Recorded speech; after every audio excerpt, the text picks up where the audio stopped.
ଆମେ ଶିଖିଥିଲେ କଣ ଶିଖିଲେ 1 2 ଶିଖିଥିଲେ ଶିଖିଥିଲେ ଆଜି କିଛି ନୂଆ ନୂଆ କଥା ସମସ୍ତଙ୍କର ନାଁ ଜାଣିବା ନା ନାହିଁ କିଛି କିଛି ହବା ନା ନାହିଁ ସମସ୍ତଙ୍କ ବିଷୟରେ ଆମେ ଜାଣିବା ନା ନାହିଁ ତେଣୁ ପ୍ରଥମେ ତ ନାଁ କଣ ଆଦ୍ୟାଶା ତ ନା ଅଙ୍କିତା ତ ନା ଅମୃତା ତ ନା ପରି ତାହେଲେ ସମସ୍ତଙ୍କର ଏଠି ପ୍ରଥମ ଅକ୍ଷର ଓ ଆସିଲା ତ ନା ଆଦ୍ୟାଶା ଅଙ୍କିତା ଅମୃତା ଅଙ୍କିତା ତାପରେ ପରି ତ ନା ବିନାୟକ ତ ନା ରୁଷର ଗପ କାହାକୁ ଭଲ ଲାଗେ କିଏ ଗପ କହିପାରିବ ଛୋଟ ଗପଟେ କିଏ ଗପ କହିପାରିବ ଛୋଟ ଗପ କହିପାରିବେ ହଁ କହିଲି ତୁ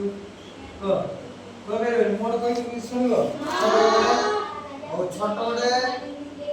ପଇଁଛ ଦେଖିଛ ପଇଁଛ ଦେଖିଛ ଠେକୁଆ ଦେଖିଛ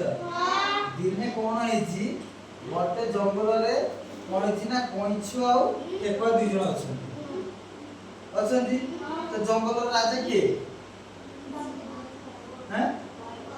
ବାଘ ନା ନାଇଁ ତ ସେ ବାଘ ଅଛନ୍ତି ତ ତାଙ୍କ ପାଖରେ କିଏ ଅଛନ୍ତି ନା ଆମର ଠେକୁଆ ଆଉ କଇଁଛ ଅଛନ୍ତି ସେମାନେ ଦୁଇ ଜଣ କଣ ଭାବୁଛନ୍ତି ସେମାନେ ଦୁଇ ଜଣ ଭାବୁଛନ୍ତି ଯେ ସେମାନେ ନିଜେ ବହୁତ ଶକ୍ତିଶାଳୀ ଏବଂ ଚାଲାକ ବୋଲି ବହୁତ ଭାବୁଛନ୍ତି ମାନେ ଠେକୁଆ ମନେ ମନେ ଭାବୁଛି ଯେ ମୁଁ ହଉଛି ବହୁତ ଜ୍ଞାନ ଅଛି ମୋ ପାଖରେ ବୁଝୁଛି କି ମୁଁ ଯେ ମୋ ପାଖରେ ବହୁତ ଜ୍ଞାନ ଅଛି ଏବଂ କଇଁଛ ମଧ୍ୟ କହୁଛି ସିଏ କହୁଛି ଯେ ମୋର ବହୁତ ଜ୍ଞାନ ଅଛି ତ ବାଘ ମାମୁଁ ଦିନେ କଣ କଲେ ନା ଠେକୁଆ ଆଉ କଇଁଛକୁ ଦିନେ ପରୀକ୍ଷା କରିବା ପାଇଁ ବାଟ କାଢିଲେ ଯେ ଏମାନଙ୍କ ଭିତରୁ ବୁଦ୍ଧିମାନ ଲୋକଟା କିଏ ଚେଷ୍ଟା କଲେ ତ କେମିତି ଜଣା ପଡିବ ତ ବାଘ ମାମୁଁ କଣ କଲେ ନା ଗୋଟେ ଉପାୟ ପାଞ୍ଚିଲେ ଉପାୟ କଣ ପାଞ୍ଚିଲେ ନା ଦୁଇ ଜଣଙ୍କୁ କଣ କହିଲେ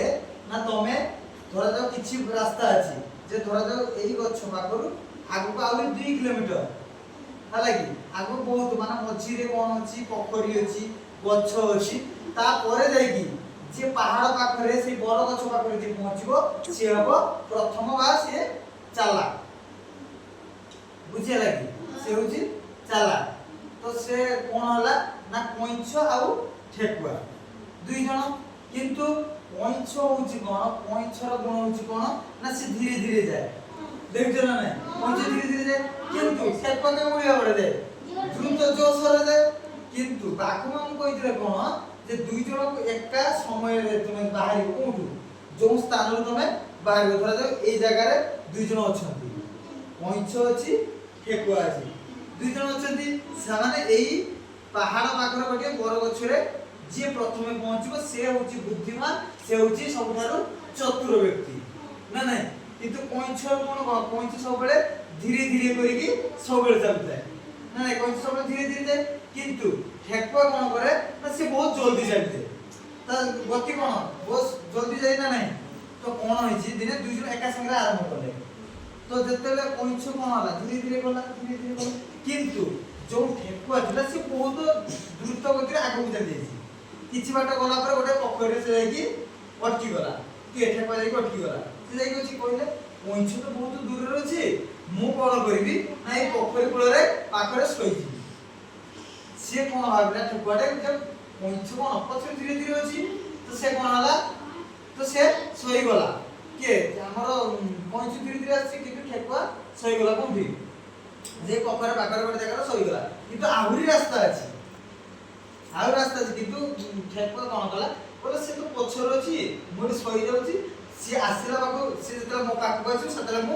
प्रथमर पहुंची जी पहाड़ पाकर बरगछ तो कोन हला जतले कइछ धीरे धीरे धीरे धीरे हे की सी जो जते जाले कोन सुई जाई छी से कि जानि परछि तो से धीरे धीरे जाई की कइछ जाई की से पहाड़ गछ जो पहाड़ पाकर से बरगछ पाकर आगे जाई पहुंच गला जेते बेले ठेकुआ जते निद्र उठी की देखिला बेले को कोन हला ना कइछ जाई की आगे पहुंची जाई तो सेते कोन हला बाघ मामू जानिया पई पहिले जे प्रथम पहुंचले के कइछ पहुंचला तो कइछ ही होची माने बुद्धिमान व्यक्ति एवं चतुर ना नहीं अलसुआ होची के अलसुआ होची हमर ঠেকুয়া ঠেকুয়া না নাই সে নিজকে মনে মনে মনে কোন ভাবিলা যে ওরা বুদ্ধিমান ব্যক্তি বলি ভাবিলা যে কইছে মু হচ্ছে বহুত চালাক কিন্তু অস্ট্রেলিয়ার বুদ্ধিমান ব্যক্তি কি কইছ কোন ভাই না সে তার চেষ্টা সবବେଳେ জারি রবে সে অলসুয়া নহ কিন্তু এটি ঠেকুয়া কোন গলা অলসুয়ারে সই গলা তো সেই ভଳି ভাବରେ তবে মানে সেমতি ସବୁବେଳେ ପାଠ ପଢିବା ଦରକାର ପାଠ ପଢିବା ବାପା ମାଙ୍କୁ ଆମେ ସମ୍ମାନ ଦେବା ତ ଏଠି ତାହେଲେ ଚତୁରତାର ଜ୍ଞାନୀ ବ୍ୟକ୍ତି କିଏ ହେଲା